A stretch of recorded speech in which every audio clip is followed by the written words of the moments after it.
Hello, everybody. Welcome to the Sunday service with myself and Mr. Drew Manton, who joins us from the other side of Somerset. This is like a Somerset special, this. They're all like a Somerset special, John. They're all like a Somerset special. They are indeed. And tonight we're going to be looking at the new Airfix Sea King, the Westland Sea King. And we've got loads of screenshots to share with you. We've also got the workbenches set up here, should we need to do some living with some sprues as well. We've got loads of screenshots and a few opinions. And we've got a few opinions. Anyway, Drew, how are you? How are you doing? How are you doing? All right, actually. Yeah, all right. Yeah, not too bad. I've got another week at work, and then I've got 2 weeks off. So we're planning for Avon next weekend, aren't we? We are. That should be fun. We'll be able to do the Sunday service. Well, not the Sunday service. We'll be able to do a live together in the same room. Pop-up Saturday. How exciting! Do you know what, John? It'll be the first time I've been up there since before lockdown. Do you know what? Do you know what? Something on a bit Michael Caine. That was a bizarre thing, because I posted up on the timeline this week that Italeri, I thought they'd shared my Land Rover fire engine before, but they've shared it this week. Which, when it popped up, I was like, but that was 4 years ago. That was prior to COVID. I built that. That was November 2019. So. Unbelievable, isn't it? Paul, yes, it was good. It was good to see you. I apologise, I was a little bit out of it. I was a little bit out of it, as you would be at a festival. But no, it was good. It was good. It was strange to have somebody approach you at a festival and sort of recognise you from this. our fame sort of precedes us. I'd be distressed, quite frankly. Well, you know, but yeah, it was good to see you, even if briefly. But yes, no, it's all going very well, and I'm actually looking forward to next weekend. Excellent. Well, I'm looking forward to it as well. Shall we dive on with this? Shall we dive on with our Sea King talk now? Before we go any further, is it? Further.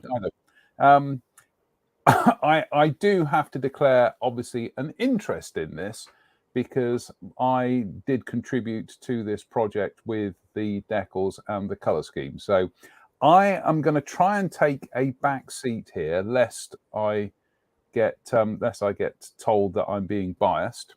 So I'm going to let Drew lead on this, and I'll just sit here and nod in the background, you know. No, you won't. You just, that won't happen.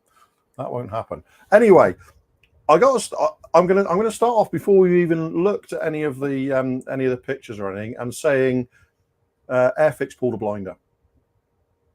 Airfix absolutely pulled a blinder, and I want to see more of this. Just in terms of the way they absolutely kept a lid on this. And then by the time they announced it, it was already in reviewers' hands, and we are looking at mere weeks until it's available. Just absolute blinder, isn't it? You know, it's how I think they need to be doing a lot of their stuff going forward. We need more of this. I think, you know, it's good to announce a couple of kits at the start of the year for the upcoming year. But keeping a really major release, and as 48 scale Sea King is a major release, keeping that completely under the radar and then presenting it as a done deal at the very last minute. I think, you know, yeah, I mean, as Mike Williams says there, they did a Tamiya on it, and I think Airfix need to do more of it.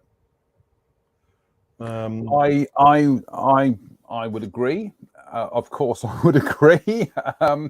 But I got to say, I think a lot of this is down to I think it's down to Luke and it's down to Dale. I think it's just it's new thinking. So I'm 100 I'm 100% behind that. I think that we need to see more. I wouldn't say see more of that going forward. We need to see less of the models going forward until they're ready to hit the market.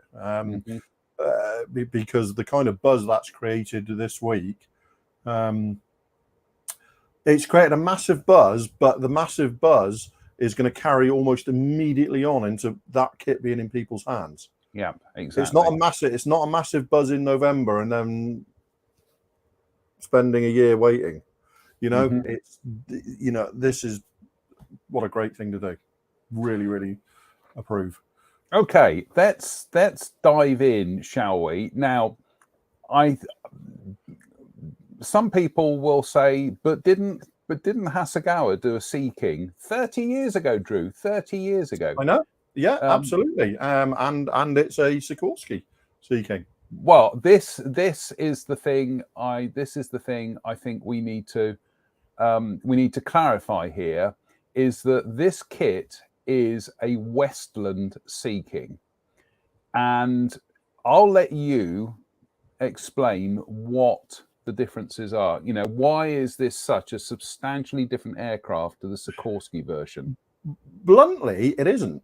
I know that completely undermines what you've said.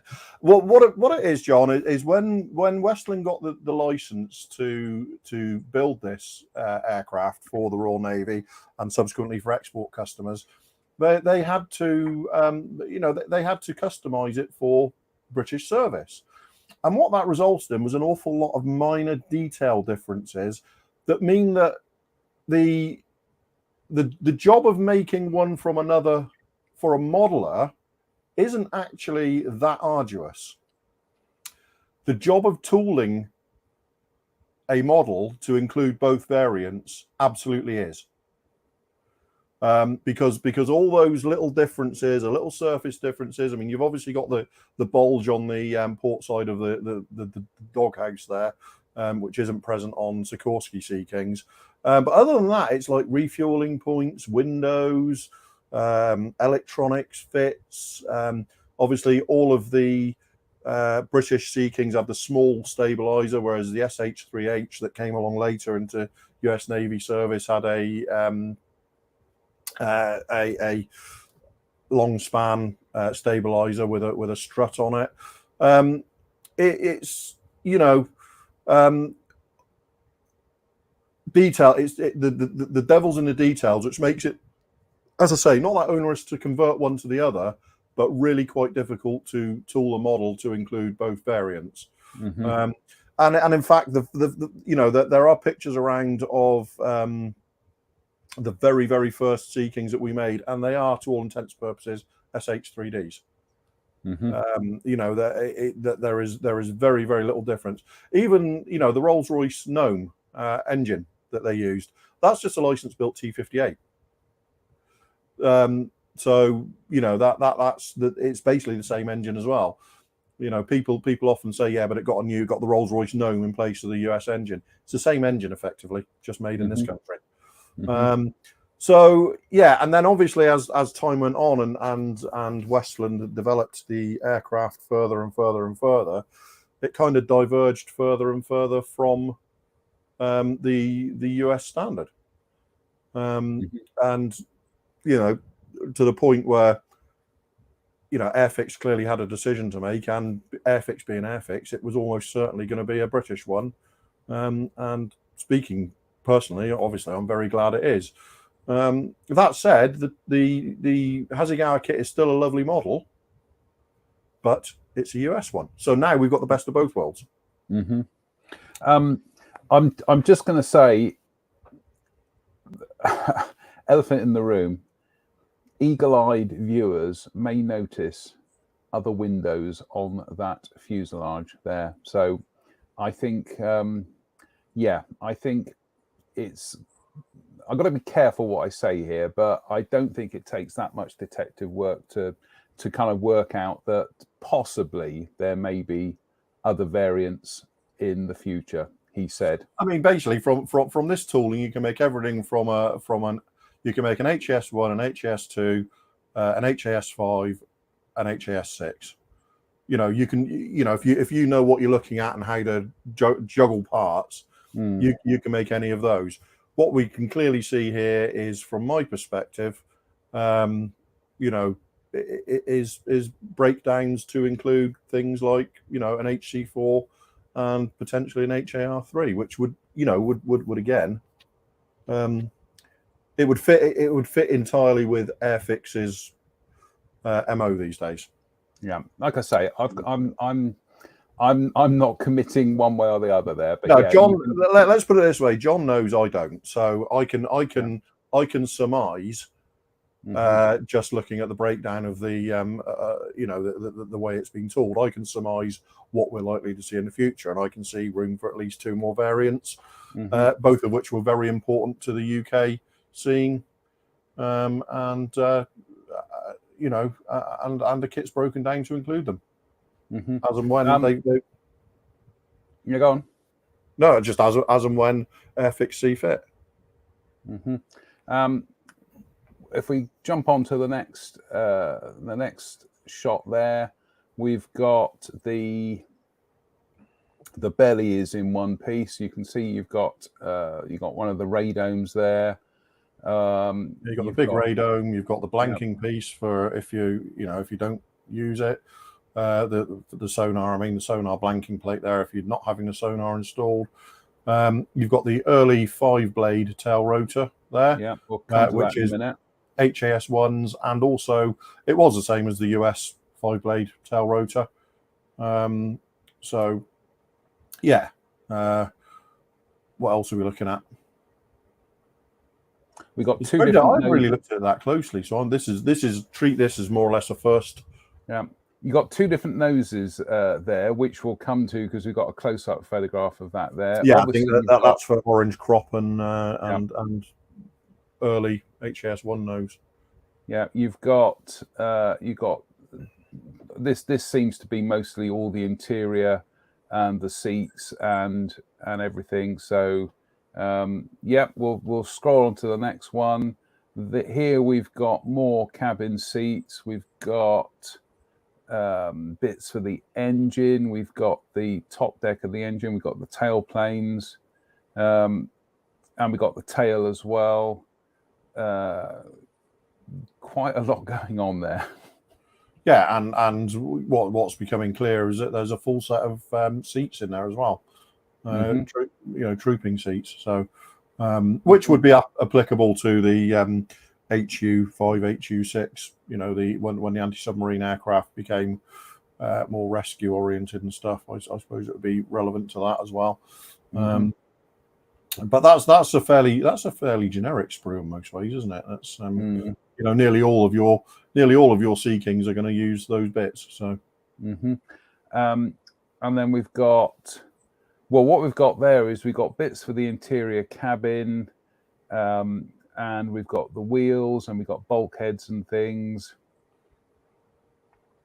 And you're looking at what that is. That looks like an HAS specific floor. So whether there's an entirely different sprue to come for other variants, time will tell again. So there you've got the 6-blade tail rotor. So from the HS2 onwards until the Carson blades started being used on some HC4s, and you've got the original metal blades and the later composite blades as options there, and I can see 2 rotor heads there, one for everything out and one everything folded. So that sort of covers your early and late seeking options in terms of rotors and tail rotors and stuff. And is that the other radome there down bottom right there? Could be, yeah. Yeah. No. That's the cap to the main rotor blade. The main Okay. Yeah. And it's important to point out to people that when in sort of 2009, 2010, I think it was, when some aircraft started being fitted with Carson blades, they started showing up with a 5-blade tail rotor. Now that 5-blade tail rotor is not the same as the 5-blade tail rotor in the kit. It's a completely different design. So a lot of people think, oh, they went back to a 5-blade tail rotor. No, they didn't. This was a cambered tail rotor that produced an awful lot more thrust than the 6-blade tail rotor did. In fact, the reason they went back to a 5-blade was because if they had 6 blades on that cambered tail rotor, it would overstress the tail boom. So it's the 5-blade and the 6-blade in the kit are basically the same tail rotor, just with an extra blade. The later 5-blade is a completely different one. So there you go. Useless bit of ephemera. This is why you're on the show, because I mean you've worked on the things. So yeah, I mean if people want to know a little bit more about it, the 5-blade tail, the cambered 5-blade tail rotor, the actual rotor blade is exactly the same as a Lynx rotor blade. Literally, they build them to one length. They stick them in a jig and cut them off to length for the Lynx and stick a cap on them. It's the same blade. Obviously, the hub's different and stuff, but a very much more powerful blade. So, and you can quite clearly see the difference between the composite and the metal blades there. Yeah. Right. That's elephant in the room time. Okay. Where's the elephant? It's got recessed rivets. It's just, somebody's never going to be happy, are they? Does that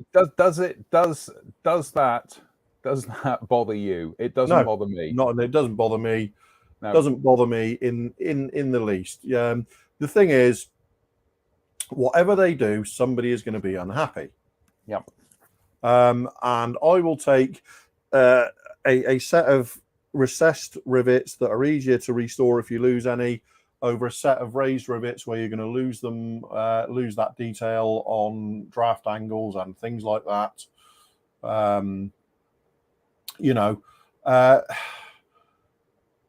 To be blunt, as we discussed earlier, John, the Armour Hurricane 48 scale Hurricane has been released.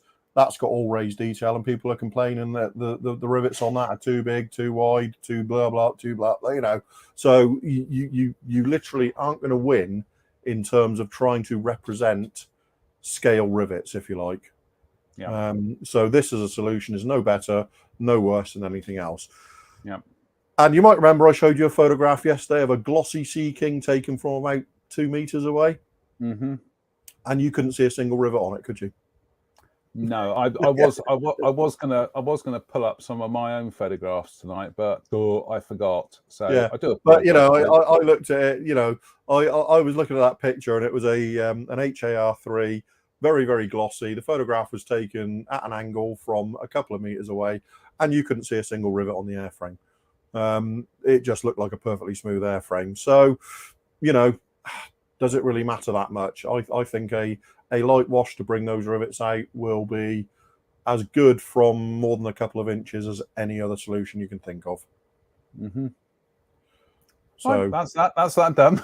we've covered that. Right, we've got the tail there, which again, it's a feature of this kit is that you can fold the tail. You can fold everything. So that's going to reduce the footprint on your modeling shelves. And there we go. There's the that's the tail rotor there, and that's part of the fold mechanism there as well. So I think that's a brilliant move. Of course, yeah, and I mean it's a good, it's with a bit of careful painting that's gonna look fine, isn't it? If you decide to fold your seeking up, and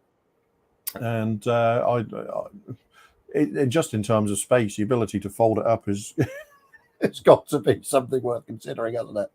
I know you and I disagree about this, but when it comes to naval aircraft, I like them with wings folded. I think especially on things like Seafires and things and Sea Furies, because it is a distinct difference with them.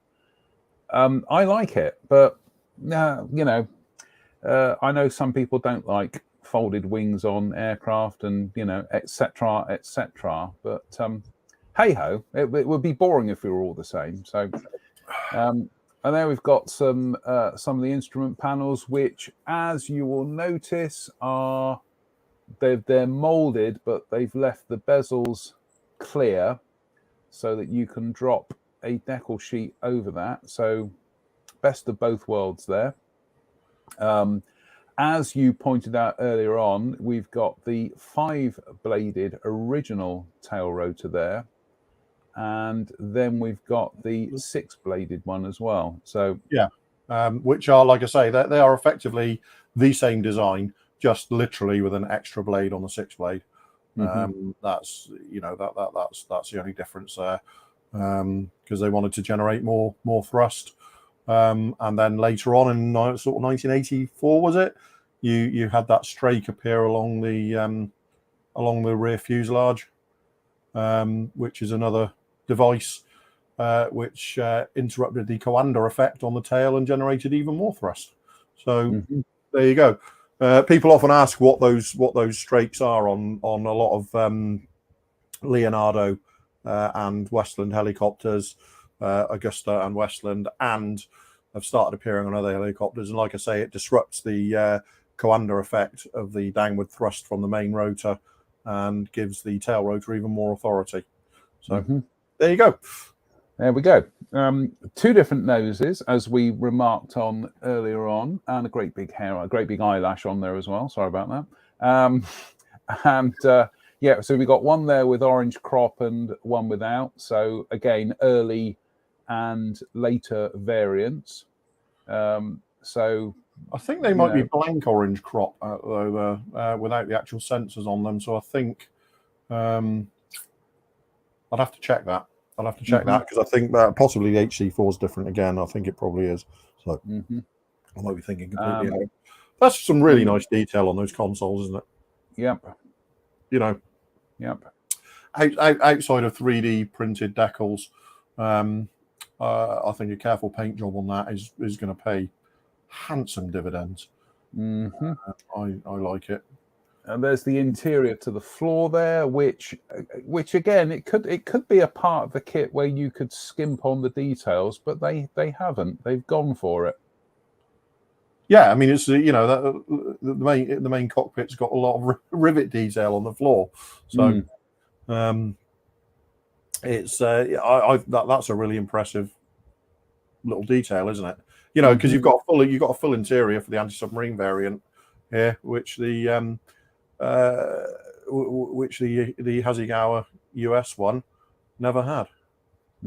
So and that's then part we've of the sand filter, isn't it? Yeah. It's again, I mean, of course I'm going to say this, but I am marveling at the detail of the perforations on the the very nicely done. Yeah, very nicely done. And then we've got some seats there as well, which again, there's some. I like that. I like that kind of slightly kind of like quilted look. I like the fact that they're not all the same either. No, they're not. They're not. So yeah, there we go. And then, as we remarked earlier on, you've got two different styles of main blade there. So you've got the early metal one, then you've got the later composite one, and then if we go on to the clear parts, which are exceptionally clear, you've got the windows to the side cabin, but there we go. Dun dun dun. Yeah. Oh look, windows, which aren't for the kit variant. Yeah. So yeah, I think we can be forgiven for seeing these and commenting on them, because I mean it's not exactly, it's not subtle, is it? It's not rocket science. Let's put it that way. That kind of indicates the possibility of an HAR3 at least, doesn't it? And there's an overview. There's an overview of the clear sprue, and again, some of the eagle-eyed among you may be noticing that you've got two windscreens there. You've got one with a wiper blades and one without. So I think the thinking behind that is that's for people who want to add their own wiper blades. So which is one of those little details that's made for X, really, isn't it? Yep. And there we go. And there's the one without the. But they do look nicely clear. Oh God, yeah, absolutely. Nicely clear. Yep. And well, we'll hurdle through this bit, because obviously this is my contribution. The decal sheet. So we've got 4 schemes in the kit, and here we all from the same helicopter. Yes. Now that's probably the first time anybody's ever done that for a kit, really. So you've got, it's XV666, nicknamed Damien, and so you've got it in its original Has One scheme, the rollout scheme, in overall, I do believe these were overall RAF blue grey, but yes they were. And I just love those schemes. I just think they're. I think I mean our RAF blue grey on that, and the Wasp for that matter. It was a fantastic colour. It's just a really, really nice, rich grey blue, which always, and that to me is just what a Sea King should look like.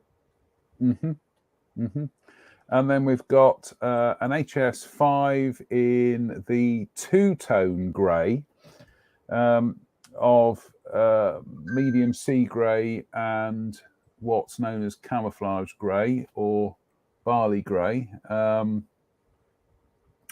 with the low-vis markings, with the small low-vis markings. Then that is... Oh, good Lord. Yeah, I say that is probably one of the most widely recognised Sea Kings around, apart from the yellow ones, obviously. But these have been up and down the air shows down the years. So again, that's the two-tone medium sea grey and camouflage grey with signal red panels on it.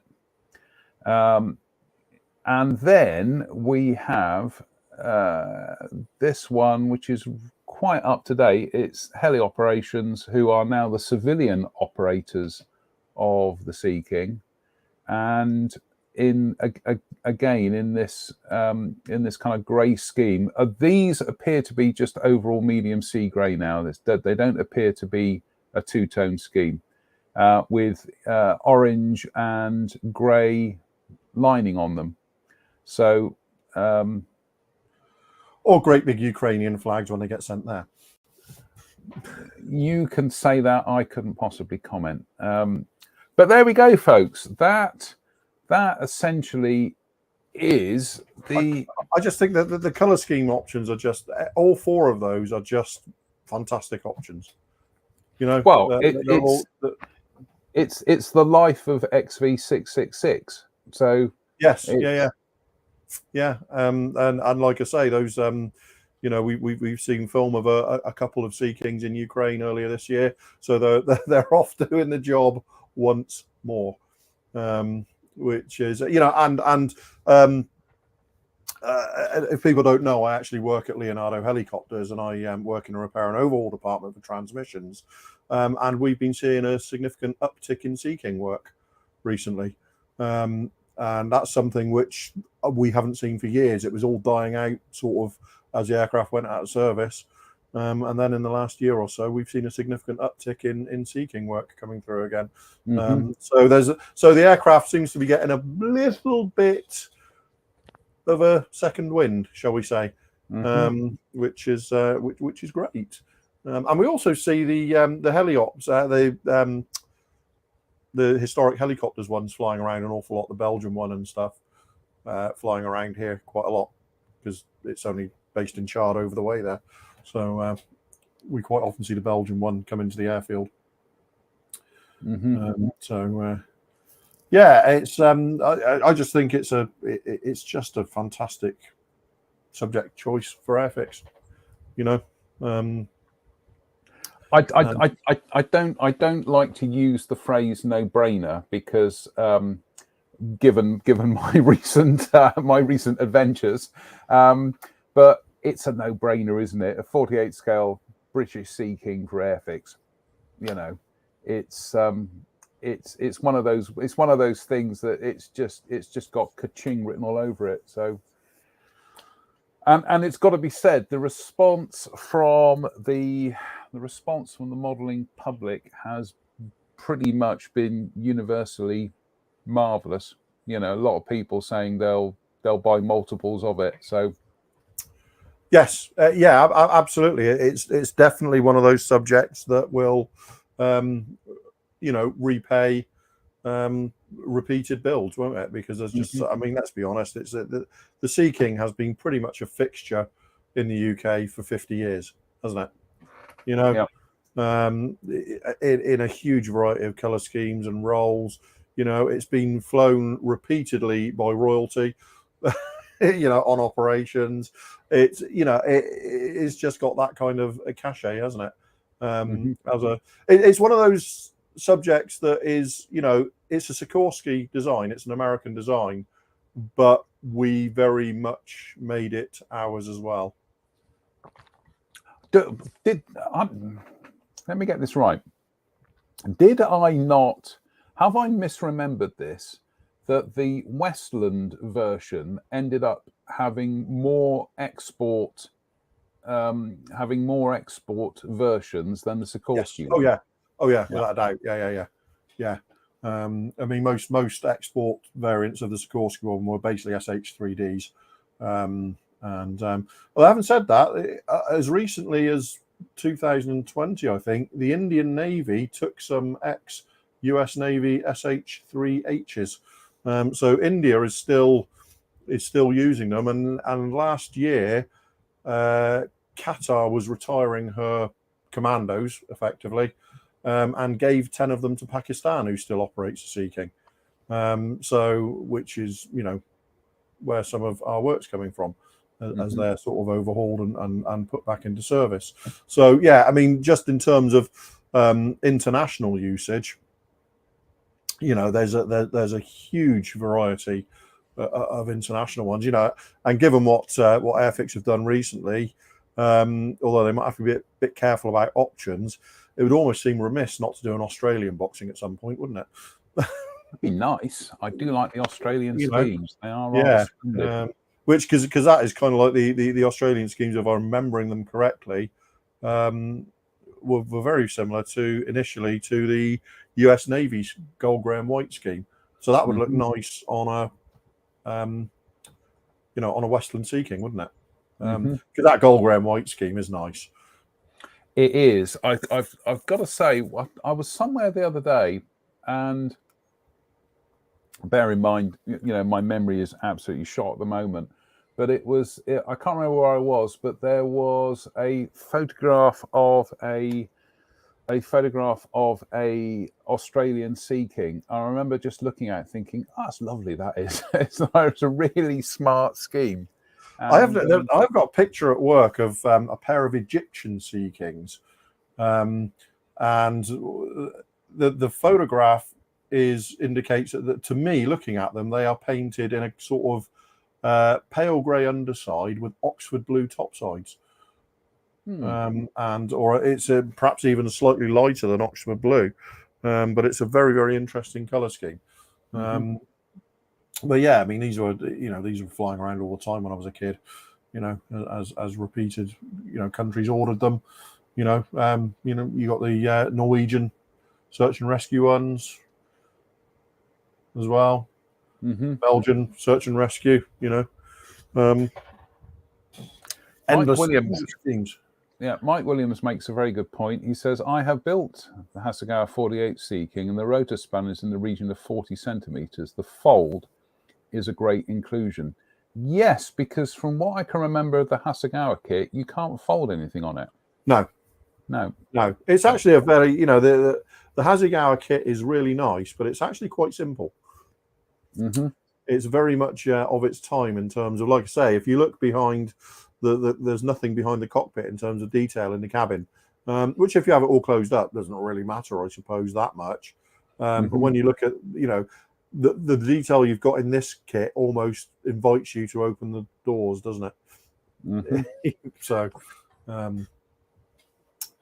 there you go, folks. That's our look at the Airfix 48 scale Westland Sea King, and I do want to emphasize the Westland bit of it, because there we go. So I want to say a big thank you to Hornby for sending me a copy, which will be handed over to Mr. Manton here next weekend when he comes up for the Avon show. So excellent. Drew will be in fact, I do want to build it, because I kind of like the idea of maybe putting it in a little case and having it at work. That would be lovely. That would be so kind of like apt. Right. Here we go. I'm just going to say hello to. I might be here for a while. Hello to Damien Mullen, Nick Brown, Hobby Time, Sean Smith, Jerry Doyle, Dave Swindle, Jeff Baker, John Huston, Crazy Loca, Kev Tinker, Greg Woodbridge, Paul Adams, Michael Hooverling, I'm sorry about that, Michael. Lee Suter, Glenn Broman, Dougal McWoogle. I've missed Dougal McWoogle.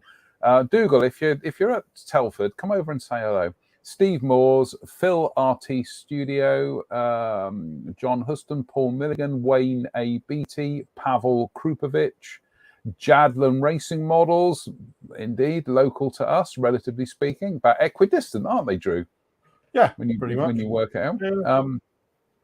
Shane Weir, Dave Fleming, Jim Ortegott, Paul Cave, Douglas Hunter, Ian Rusco, Mark Ryan, Sully's Scale Models, Brian Wilton, some bloke called Spencer Pollard, never heard of him, Louis Pacheco. Sorry if I'm reading your names out incorrectly, but I have had holes drilled in my head. Stephen Pryor, Mike Williams. Right, that has got. You realise that's got a time limit. I know.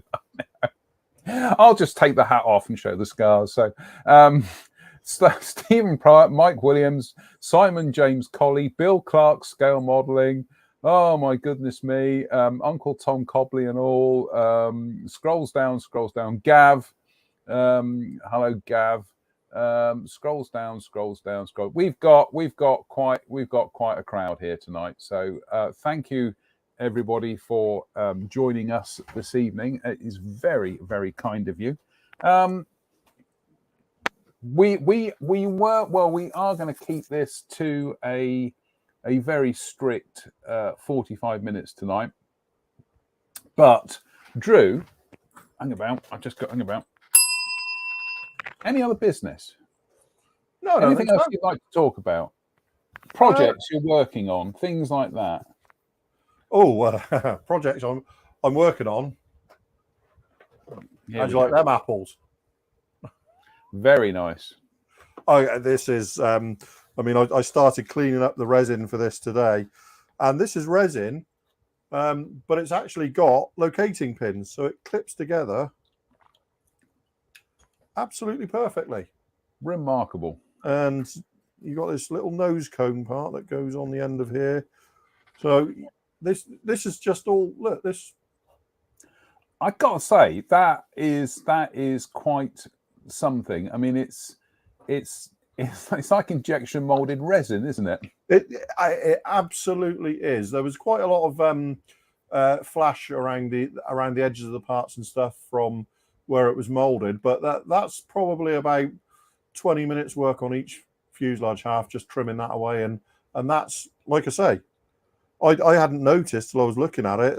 It seemed to clip into place really nicely, and then it's actually got pins and which I've never seen on resin before. And so this is Halberd models from Ukraine, their conversion set for the Edward Mustang. So yeah, I've just been sort of playing around with odds and sods of it today, and cutting parts out and trimming them, ready to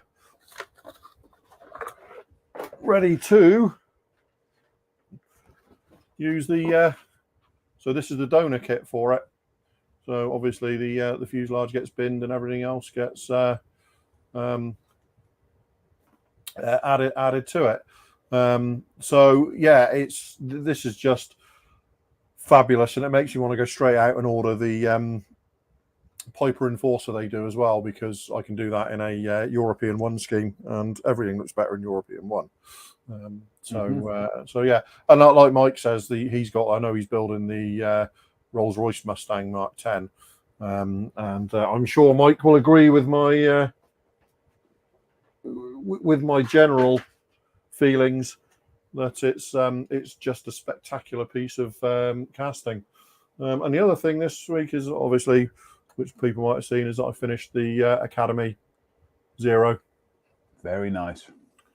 Which is, I think I was fair in my assessment of it. It's a beautiful model, but if you're in a market like ours where the Edward kit is available for a similar price, there's not really anything to make you get this instead of the Edward kit. But as you can see, that aside, it's, Does the Edward kit come with droppable flaps? No. So the Edward kit comes with without the separate wingtips. Although there is a folded option in the kit, you have to cut the wingtips off to do that, and it doesn't come with flaps. But having said that, these flaps, the detail inside them is quite clunky. So again, the Edward kit, there's an option to cut those flaps out. So yeah, it's like I say, it's a lovely model. If I was given it, I wouldn't be disappointed. But if I was making a choice between it and, bear with me just a second, if I was making a choice between it and the Edward one there, I'd still probably pick the Edward one. So. Oh, how spoiled we are these days. You know what, John? Absolutely. I don't disagree for a second. What we've got here is two absolutely fabulous 0 models. And there's not much to choose between them in terms of shape or detail overall, really. I kind of veer towards the Edward one here, mainly because they're doing a family of them. And so you've got things like and the roof flare, yeah, which is so let's make it look pretty, shall we? So there you go. That's 3. So that's Edward, and Academy. So yeah, not much to choose, but overall, I still think the Edward kit edges it for me. To quote the Vapors, I think you're turning Japanese. Yeah, very much. Yes. Yes. I saw what you were going to do. Yeah. That's all you're going to do. Hobby Time. He's got. I was going to ask you this actually, Drew. Hobby Time says, "What paint did you paint them with?" The amber grey on all of these is AK Real Colours amber grey, obviously with changes here and there. You know, obviously as you add shadings and stuff into it. The green on the roof is Mr. Colour. Free-handed on there and a sort of pattern, but as I say, the amber grey on the underside is just the same. It's AK Real Colours. So and all your markings or your Hinamoros were sprayed. Yeah, I mean, in terms of things like this one here, the Academy one, that marking there, the constructor's marking on the tail, the tail numbers, and a couple of the little stencils on top of the wings are decal. Everything else on here was masked and sprayed. Because I mean, it's just a it's just a it's just a red circle, isn't it, and some stripes. It's not, it's not terribly complicated job. And it's the same with this. A few of the stencils and stuff. In fact, the numbers on there were masked and sprayed as well. But yeah, I tend to go towards masking and spraying for the majority of the stuff these days. All that's masked and sprayed. The numbers on this one are decals on the tail. But yeah, I mean, it's so easy to mask and spray these Japanese schemes that honestly, why wouldn't you? So I've got to say, as somebody who designs decals for a living, I absolutely disagree with the practice of masking and spraying markings, but I would, wouldn't I? Well, hey ho. Hey ho. Hey ho. Yeah, well, dearie me. Right. We'll try this again. Well, that was good. That was fine. So let's try this again. Drew, any other business? No. Any other business? You need to get some modelling done, don't you? Sorry, I just thought I'd throw that in there. Yeah, throw that in there. Yeah, absolutely. I need to. I know. I need to get my head into it. I mean, I've got the Airfix Austin K2 here, which just needs painting. To be honest with you, I think we talked about that last week. I haven't got it any further forward, but there we go. So yeah, I need to get my head out and. Oh yes, all right. We're going to have some more any other business from you, aren't we? No, I'm just going to say these X scale DC8s are very, very nice indeed, and well worth investing in. So these are the guys who did all the tooling for Eastern Express. Eastern Express being a Russian company, and these guys being Ukrainians. Obviously, stuff happened. Yeah. And so X Scale are doing their own stuff now. Although it is worthy of note that this is about £40, which is the equivalent Eastern Express boxings are about 70. Ooh. So yeah, it's well worth. These are beautiful models, well worth getting. And that's just a brief. If you build 144 scale airliners, and obviously if you do, you clearly believe that the DC-8 is one of the most beautiful aeroplanes ever made. So you'll be wanting to buy some of these because Ukraine. Because Ukraine. Jen makes the point. She makes a point. She says a propeller looks weird on the Academy one. Yeah, it's a little bit. It's not as nice as the Edward one. It's just a bit thick and clunky. I mean, I built that in 2 weeks just to get it from the box to built, just as a comparison for the Edward one, really. So talking of builds, Jamie Hago is knocking it out of the park at the moment. He's building one of the Edward, I think it's the Messerschmitt Fs, the 72nd scale ones. Yeah, he's actually started the second one now.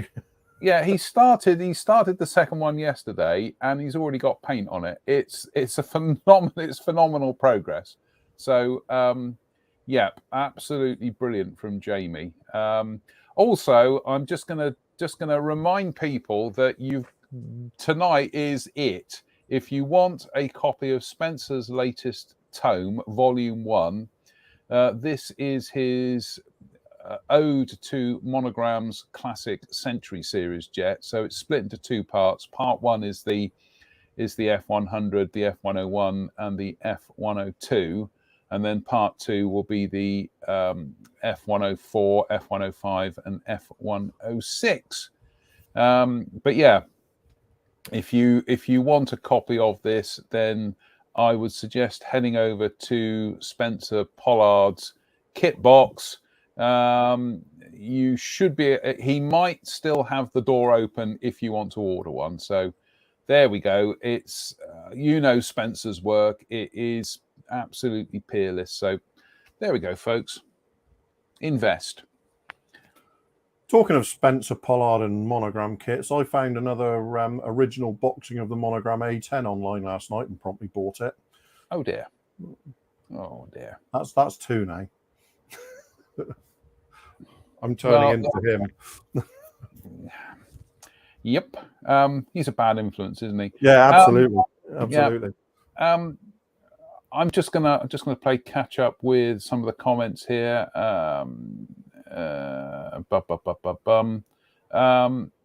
Let's just have a quick flick down to the bottom. Bill Clark says RAF blue grey in high gloss finish. Nice. Yeah, absolutely. And I'm just scrolling down. Bill Clark says in 72nd scale, Dan Air. I don't know what his comment. Oh yes, Dave Fleming says, wish someone would do some modern de Havilland comets. And Bill Clark says in 72nd scale, Dan Air. Yes. Yeah. I would not be surprised because I know X Scale have got Tridents coming up, haven't they? They've got Tridents coming up, which is lovely. I wouldn't be surprised if at some point in the near future X Scale do comets and possibly caravels as well. Because everybody knows from the wing forward the caravel is a comet. They are very, very similar, aren't they? No, they are the same. It's the same part. Oh, right. Oh, right. The entire nose section of the caravel was comet. Okay. There you go. I've got an excuse why I don't remember these things, so there we go. He said, wheeling that out for the umpteenth time. Yeah. You wait. When you're up next weekend, I am so going to milk that with you. It's just going to be, you're going to say, make a cup of tea, and I'll go, oh, I'd love to, Drew, but I think you should go and make me a cup of tea. As generally, the time between you saying I'll make a cup of tea and actually getting a cup of tea is about 4 hours anyway. That's true. It won't make any difference. Yeah, so. Absolutely. I'm looking forward to. Do you know what? My plan of only doing 45 minutes tonight is falling off the cliff here. So, which means Ghost Stories is going to be late tonight. Never mind. I know. It's. Yeah, no, I'm genuinely looking forward to next weekend for obvious reasons, especially given a couple of weeks ago, a couple of months ago, I didn't know whether I'd actually wake up the next day. So it was exactly. So next weekend we'll have tea and cake. We will have tea and cake.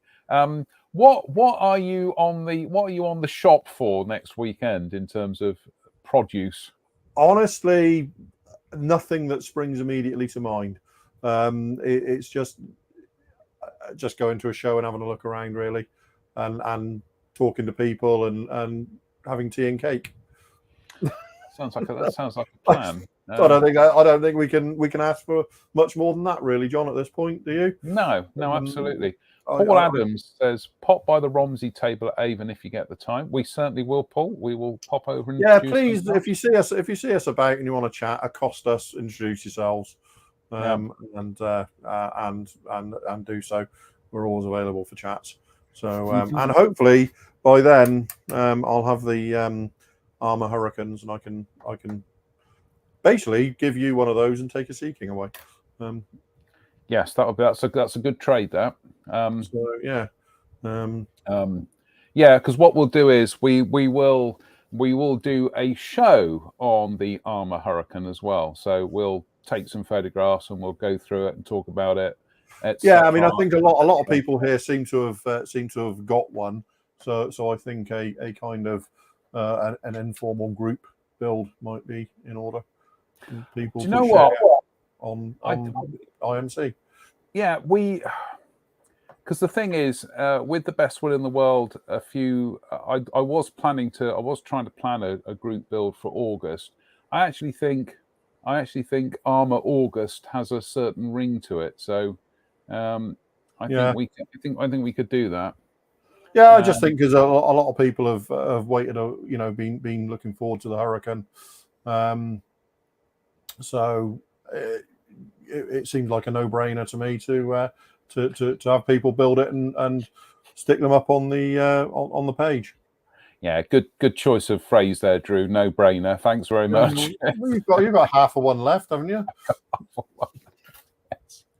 Yeah, they thankfully when they scooped out the bad bit, they kept the rest of it in there.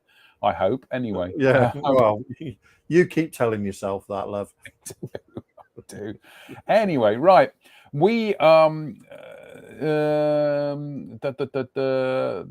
I like that. I like the idea of this from Simon Lewis. Nemesis November. Build a kit you always put off. I don't know about that. Yeah, I like the idea of that. Goodness me. Probably end up building a submarine or something, building a 72nd scale submarine or something. But yeah. Anyway, folks, that is right. Any other business, Drew? No, I think that's it. I think I'll let you go and do your ghost stories now, John. Oh God, no, don't. I'm determined to hang on and get to the actual physical 30-minute mark. So we've got about another minute. Yeah, looking forward to. I know. It's all very professional tonight. It really is. You've got CDO, haven't you? I've got CDO. Yeah, it's like obsessive compulsive disorder, but in the right order as it should be. That's true. Yeah, absolutely. No, that's it tonight, folks. That genuinely is it. Thank you to everybody who's tuned into this absolute mad nonsense. It's good to be back. And he said, hand on heart, it's good to be talking to Drew again. So there we go. It's good. It's good to be back and chatting. So it is. It's to quote Bob Hoskins. It's good to talk. Yeah, I mean, I think I took my break at exactly the right moment because you broke. I say I took my break. Full stop. So anyway, I took a break and you broke. So thanks for that. Thanks. Cheers, mate. It's like you're never gonna, I'm never going to treat it seriously, am I? No, you're not. No, thanks a bunch. On that note, it just remains to say to everybody who's tuned in tonight, thank you for tuning in. We're very, very grateful of your patronage. Fingers crossed, we will be back. Well, no, we might be back next Saturday night for a one-on-one live, but we'll wait to see how the week pans out, really. If we're still talking to each other by then. So a big thank you to Drew tonight for coming on the show. Big thank you to Hornby for sending us the Sea King kit as well. So thanks to Dale and Luke for that.